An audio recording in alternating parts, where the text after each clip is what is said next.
Assalamu alaikum everyone, this is Mohammad Faithul Islam. Welcome to Mohammad Agro. কেমন আছেন আপনারা? আশা করি আল্লাহর অশেষ রহমতে খুব ভালো আছেন। আলহামদুলিল্লাহ আমিও খুব ভালো আছি। সেই দিন আমরা গিয়েছিলাম সাগরিকা গরুর হাটে। এটি আমাদের একটি ইমোশনের জায়গা। এটি ছিল চট্টগ্রামে। এখানে তেমন একটি তখন গরু অথবা ছাগল উঠেনি। আমরা গিয়েছিলাম প্রায় 1 থেকে 1.5 মাস আগে, অনেক আগে। ঠিক আছে, এখানে দেখেন একটি ছোট ছেলে কত বড় গরু নিয়ে খেলতেছে গরুটির সাথে।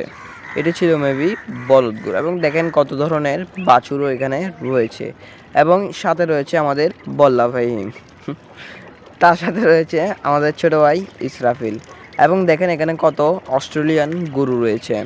সেখানে আমরা গিয়েছিলাম খুবই কম টাকা দিয়ে বাসে করে, এবং দেখেন এখানে বিভিন্ন ধরনের গরু কিন্তু তারা ছেড়ে পালন করতেছিল, কারণ তখন হাটে কোনো ধরনের গরু অথবা ছাগল তেমন একটা ছিল না, খুবই কম ছিল। বাকি ফুটেজগুলো নেওয়া হয় নাই। ইনশাআল্লাহ দেখা হচ্ছে পরের ভিডিওতে। আসসালামু আলাইকুম। আল্লাহ।